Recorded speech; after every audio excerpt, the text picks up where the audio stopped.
We started 2 days ago with the presentation of Rebecca, and I spoke about our failures. I would like just to come back to that, and we have here had a wonderful forum. I think we are all happy to have been here. We have met new people, we have learned a lot, and that's good. But we should also realize that we haven't changed the world. So we have to go on. And I'm very grateful for the presentations about the International Assembly, etc. Kin Chi, I would like you and us to organize a forum on that, on our possibilities or potential to work together, to have the World Social Forum has failed, other forums have failed. I think we urgently need new initiatives.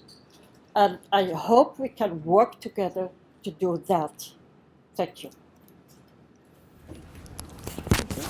Just hold it. Okay.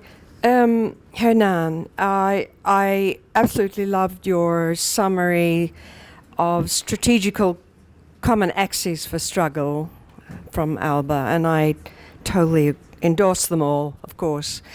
There was just one small thought about people's feminisms, because the examples you gave were to do with women as victims, objects of male violence, like the right to abortion or free of domestic violence and so forth and so forth.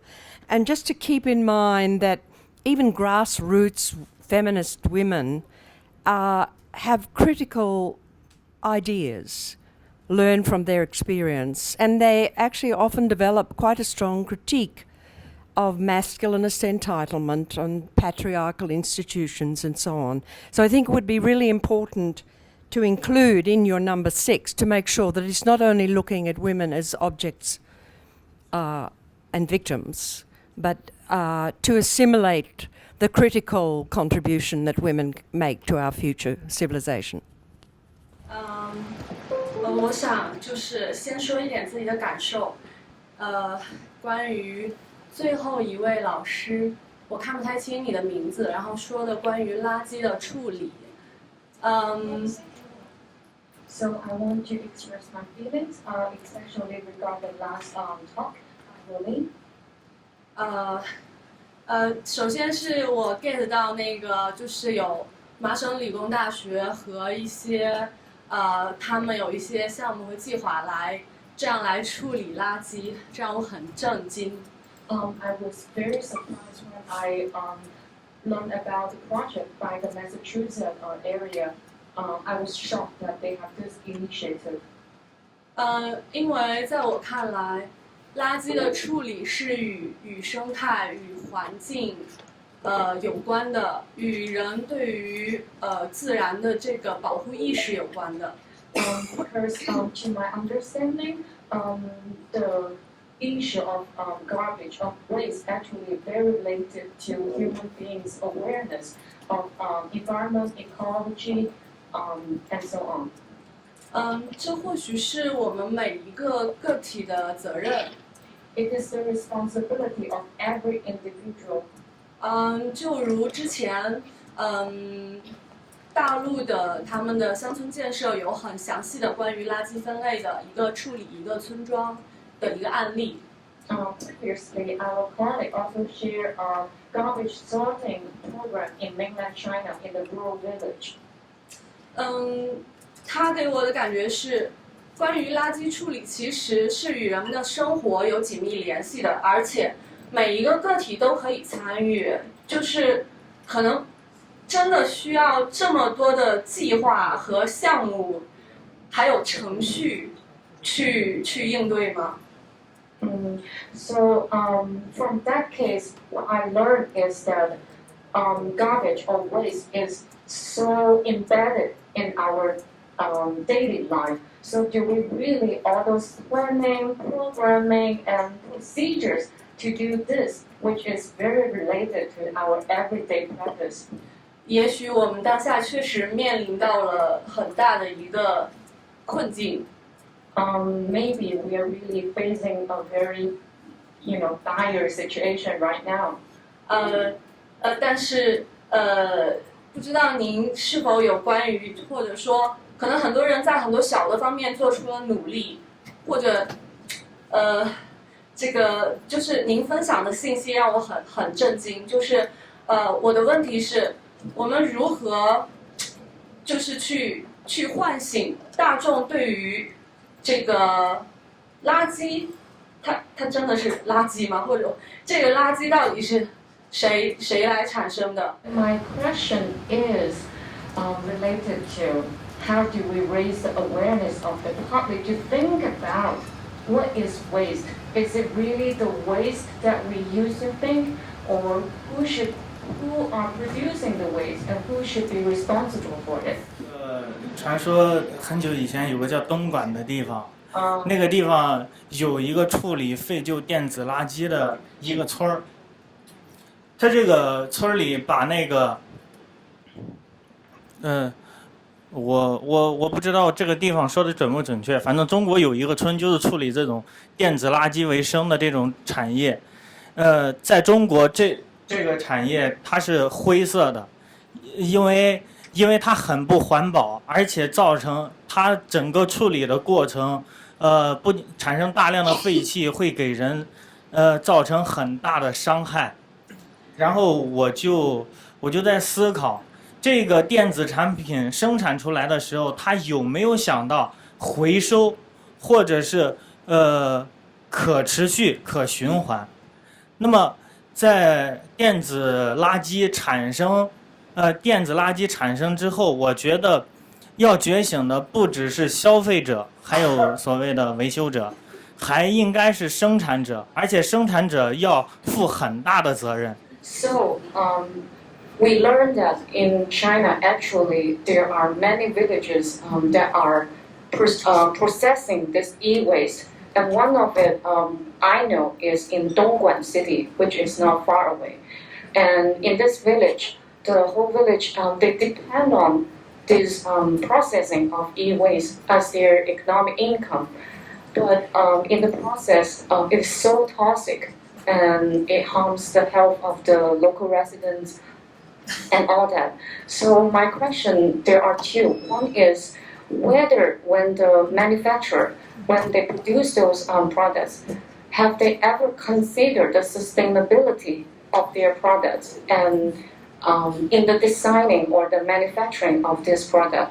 Or second, my question is the responsibility, it lies with the individual, the consumer, but I think it lies more with the manufacturer, the company, and corporate. 它这个生产是一个产业，其实垃圾的消解也是一个产业。那这个产业的开发是不是应该由生产的那个产业的这个企业来开发呢？还是由政府来开发？还是由民众觉醒之后那个民众来开发？ So who do you think should leading this development of a system to deal with this e-waste or all kinds of waste? Do you think it's the responsibility of the manufacturer, the responsibility of the government, or the responsibility of consumers who awaken? Yeah. So maybe one last question or comment? Yes. Two, so okay, two last. 就是我看国内的一些自媒体上说，那个在委内瑞拉，大概有200万的民兵，他们是比较拥护那个查韦斯主义，塞马杜罗政府，但是看国内说的，所以我想问一下那个赫尔南先生，就说这个如果说这个民兵，我想大概了解一下，或他跟那个之前您介绍的那个人民的公社，或者说那个玻利瓦尔联盟，有怎样的互动或者怎样的关系？ 还有就是那个玻利瓦尔联盟或者这个运动而言，它是一种像巴西无敌一样，是一种比较非暴力的，还是说它也有一定的武装因素或人民的武装因素在里面呢？好，就这个问题。So my question is to Hernan. So I learned that from media that there are about a number of 2 million militants in Venezuela who support Bolivian revolution, and that is on the side of the previous government. And so I wonder that whether they have something to do, like whether they are. So there are second question. So the second question is whether the Bolivian revolution. But the first one? It's about the militants, the 2 million militants. Yeah. So the second question is whether the revolution in Venezuela is also like the one in Brazil that is non-violence, or it has something to do with like military and all that. Okay, so now actually all the questions and comments have used up all the time for this session. Then of course we need to be very respectful to our presenters. I would ask that if you can maybe respond in 1 minute.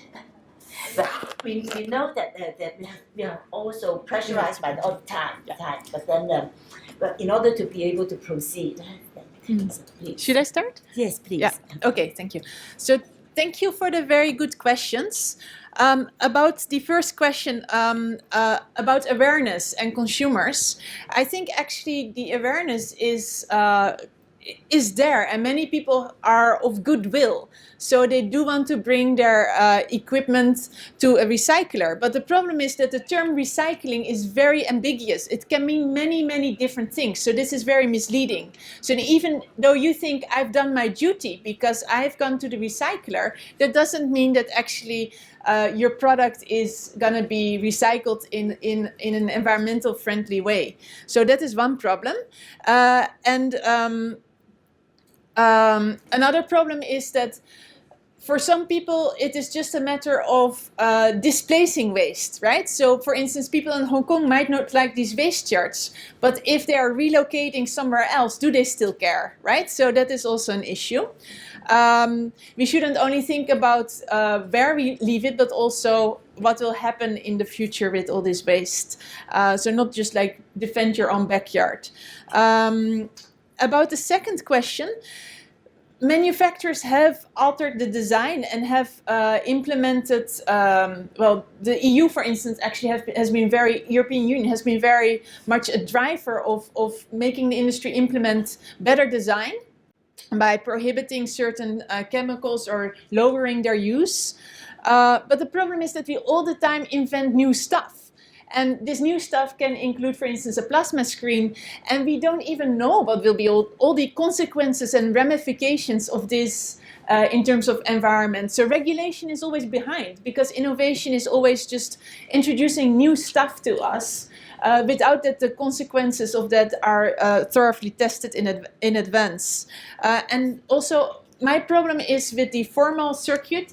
So many corporations like Apple, they are talking about circular economy. Apple even claims that it's kind of like how Apple claims things, right? Half jokingly, that it will start giving back to Earth, you know, rather than taking from Earth. There's even going to be giving back. But in the end, companies do have an interest in planned obsolescence. And so planned obsolescence means that things break down or that they even grow out of fashion before that the use would actually necessarily be finished of a particular item. So planned obsolescence remains a problem, and I believe that companies will always have an interest in this issue. And so I believe repair rather than recycling is a much shorter process that doesn't involve nearly as much water, doesn't involve nearly as much new materials and plastics and so to be implemented. So repair is really preferable over recycling in the way in which corporations do it, even if they have a take-back program, for instance, and a recycling scheme. Yes. First of all, where Ariel has left, but what I want to say is that actually I didn't explain the 6 whole axes of common struggles. I just make brief comments, and in that particular phase, X about people's feminism, I was giving the example of the important mobilizations like Ni Una Menos against femicides and the campaign against for the depenalization of abortion. But just as examples, doesn't mean that those axes are only about that. I actually think that could be useful for for all the participants that we can have the commitment to translate and share the complete program so everyone can see. The other thing is that Bolivarian Revolution, it's a pacific and peaceful and democratic process. We fight with ideas, with thoughts, but also because we recently have been threatened by the most powerful empire in the world of a possible invasion. We actually have kind of 2 million people in militia, popular militia, and some kind of 200,000 regular army. So we are prepared to defend our freedom at all cost. And the other issue is, I can say that maybe that in the last election, the last year, when was elected Nicolas Maduro as president, there has been maybe a little more than 5 million of people that has elected him as president, and that's one of the little of the more small results that we have had during these 20 years. And as I said, we also have like 2 million people prepared for for defense. I wanna, like, for closure, thank you all. It has been full of different discussions and issues, really important. I actually would like that the 2 last presentations could be like a little more early to process them better. Really interesting. I'm only have like the confirmation that, as I said before, we have a lot of common struggles, but actually in the global south it's kind of obvious during the discussions of these 3 years that we also share that we are the space for extraction, transformation, waste, and even destruction. So that's gotta be a part important in that discussion about what to do. We have to have clear what are we facing for. So thank you very much. Just to finish, I would like to add to Francine's comment. In my assessment, I think one of our biggest failures as academia, as progressive force, is that we have lost, to some extent, the ability to be a beacon of hope. And there is no resistance without hope. We have to regain that. We have to show society, to show the youth, to show our people that we are the beacon of hope. The future is ours. And without people's struggles, without the academia to theorize about that, we can never be hopeful again. Thank you. Yeah, thank you so much for the last question. I think this the reaction and feedback from the indigenous group is so crucial in my talk, and also is controversial issues in the Argentina context. I think there are several ways of this reaction of indigenous community to this lithium industry, and one of the negative, positive way is that several NGO groups backed up by Toyota, for example, the Japanese car company, already organized some activity to keep their cultures and to print their folk stories and also their local history books of the indigenous people, and to put in some museums. For example, it's one of this a little bit how to say this, the duty from this community, the company. But also we can see another part is there's a violence feedback from this indigenous community to fight against this kind of invasion in this regard, invasion from these foreign companies to occupy their lands and the buildings from these ancestors, for example. And I think we try to think about something beyond these two models I mentioned above, cooperation with this international NGO, or just fight against their invention to this the process of modernization. I think maybe the side of the Bolivian will give us a more interesting case to do such, how to put this indigenous community in this process of modernization, but in their own way to try to figure out more involved part, the role of involvement of this indigenous communities in this process. It's open answer to your question, but it's because we are in the process of this of the change, and maybe the Chinese, the role of global China will take part in this process to find a new way how to think about this our interaction between our company, our different agents, and with this indigenous community, local community. That's all. Thank you so much. Hand over to MUTO for some comments. Actually, I was also supposed to be one of the speakers in this panel, but then I saw that there are so many good speakers, so I just made myself a moderator. But then I think the questions, so I would just like to take 1 or 2 minutes to respond to some of Francine's issues, because we have been involved in the World Social Forum together with Francine, with Amin, with many others, and so there have been very different assessments on what the World Social Forum has managed to accomplish. And so just now I heard Francine say maybe it's a failure. But then I must also point out that it was in 2002 when we were at the World Social Forum in Porto Alegre. We only met Jean-Pedro Sedil for 15 minutes. So Professor Dai, Professor Wen, some of us, we were told that you can come at 5 o'clock in the morning. So he's so busy. So you can have 15 minutes with him. So we talked with him for 15 minutes, but that started this whole process of the interactions, of learning from each other, of exchanges. So I think it's also that maybe what we have to review is both at one level, the kind of structure.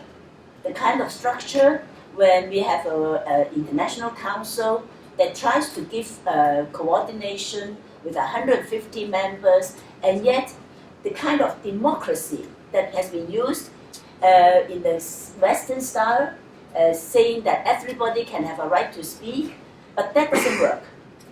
And then so when 1 or 2 or some prominent persons have a very strong view, that blocks the process. And so I think this, so on the one hand, we have this, maybe this is a problem of this, the structuring of the coordination. And because it's so difficult to work like what the Zapatistas say, you command by obeying. But then obeying whom? The constituencies that are all quite fluid, and then, but then still over the years, then World Social Forums have been held in different places.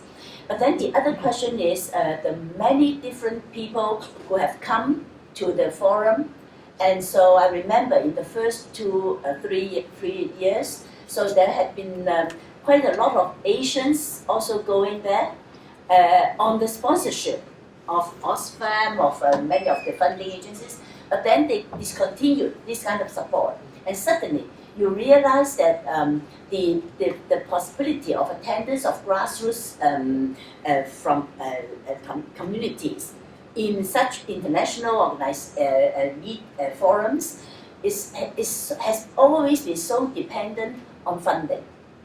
And without funding the travel, so they couldn't go, and you also need the languages. But then I was in the Mumbai World Social Forum, which was very encouraging because it was, I think, the only time it took place in Asia. And at that time, Vinod Reiner and many others, they were in the coordinating committee. So they took the opportunity of maybe, I don't know how many thousands of participants from outside. But then before they came, the overseas participants, before they came, they conducted a lot of local consultations. And I also went to some of these local consultations in the villages, where women and men and children, they all sat around and so they discussed and they said, okay, we asked our delegate to go and then speak on our behalf, this and that. But of course, it was in Mumbai, and it was facilitated by the very cheap train tickets in India. So a lot of people came. So, and then they also built the tents. They said Coca-Cola is forbidden in the area, etc. So, so I think that also depends on how far there could be a kind of the dynamics between so-called such kind of international or regional processes with the local kind of processes. And the reason why there was this huge mobilization and discussion before the Mumbai Versus Forum was because there was this People's Science movement that had been there working since 1962 and then winning the Right Livelihood Award and mobilizing volunteers to do literacy campaigns and resource mapping. And so I think it is the question of how these different types of processes can be complementing each other, provoking interactions. And so I don't really see these forums as a failure or a success, just in the same way as we do not see the Arab Spring or the many mobilizations simply as a success or failure, because these are like tides coming in and going out. It's the ebb and flow. And what we hope is that the next time, then with more energy, then the tide may come in with more force. And maybe when there's the ebb, they take away more of the negative things than the positive things. So, so I feel that well, we had come through for our generation, born in the 1950s. So for our generation, we have gone through some very interesting times. We were not the 1960s generation, but then we were in the aftermath. So when I was in university, we have heard of all the heated days, the red days, hot days of the 68s, of the 1960s. But then we have had attempts of the PP21, the People's Plan for 21st Century, which MUTO and many others have been promoters. So I feel that we actually really need some discussions and very honest exchanges about how we have, as mediators, as MUTO just said, as mediators, we have failed in which areas, and we have managed to come about in some places. And then, well, the first day after Raymond spoke, many people came to me and said, he seemed to be saying something, but we don't understand what he was saying.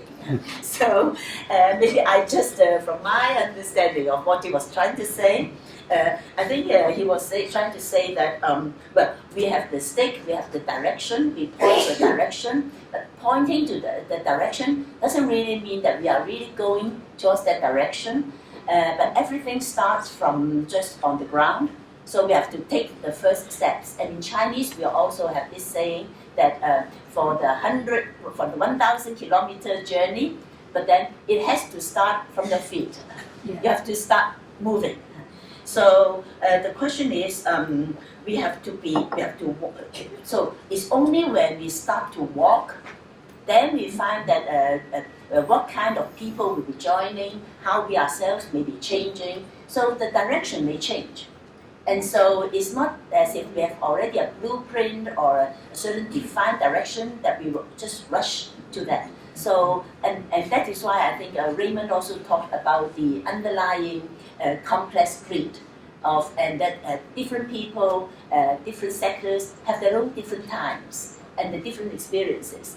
But then for the convergence to come about and to be effective in countering all these problems that we face today, countering what Samir Min said, the implosion of the capitalist crisis. So we are not ending the crisis, we are trying to end capitalism itself. So in these, then how can these convergences be more effective? and be more meaningful. And I like what Sami says. He said, after the Arab Spring, people have come out. You may see that nothing seems to have changed. The system hasn't changed. But the important thing is the people have changed. The subjectivities have changed.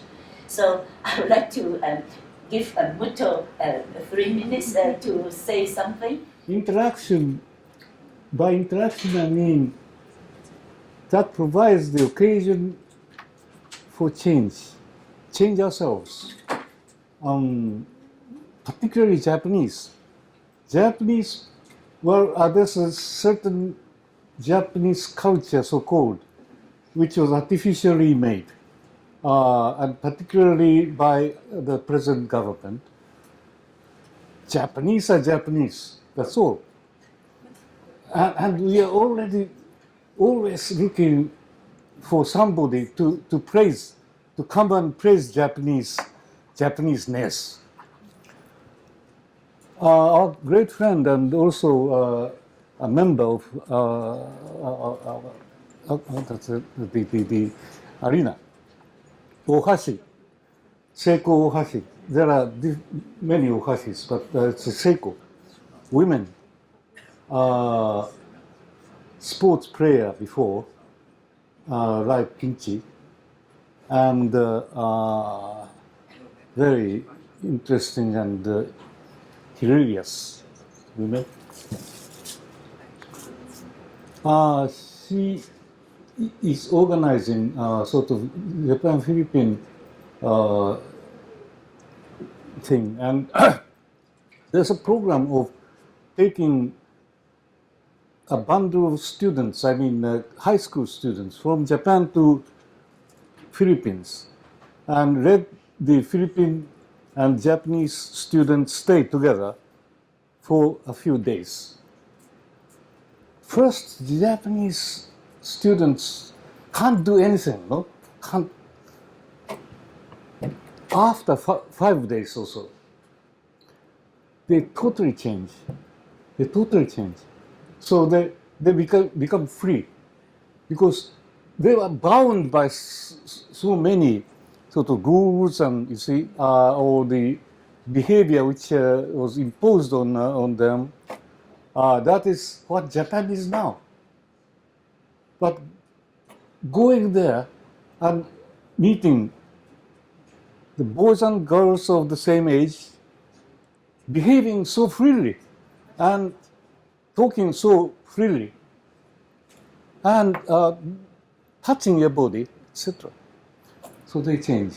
And that change, I think, is very, very important. And when we talk about global south and global north, even among the global north, there are sort of barriers, some sort of self-protective kind of, how can I say, it's a conservative attitude, conservation of what you have, and trying to repel any kind of danger of you being encroached upon. But that barrier should be and can be broken. And I think then the organization within the groups which interact, the inner organization may change. I think that should be encouraged. Marx talks about two communities, no, having different rules and so on. But commodity comes in, and there's an exchange of goods, which involves different systems changing. And then the change occurs within the communities themselves. It's not just so two communities meeting together and exchanging things. No, the commodities will change the inner landscape of those groups. So that's a kind of thing. It's not just commodity, and we experience that, but in terms of real commodities, no, and globalization coming in and everybody email and this one, smartphone, and you assume it. Well, that greatly changed. But should that be the only change we can expect in this capital-motivated, capital-driven globalization? No. We should create another channel. We can use those electronics, but that depending on it, we can promote people level, personal, and social and historical, because history is always involved. And what we are as a nation is mediated by what we did before, our ancestors did before, which prepare us to do something now. So I think that kind of thing should be the basis for the sort of building up of real people of the world. Thank you.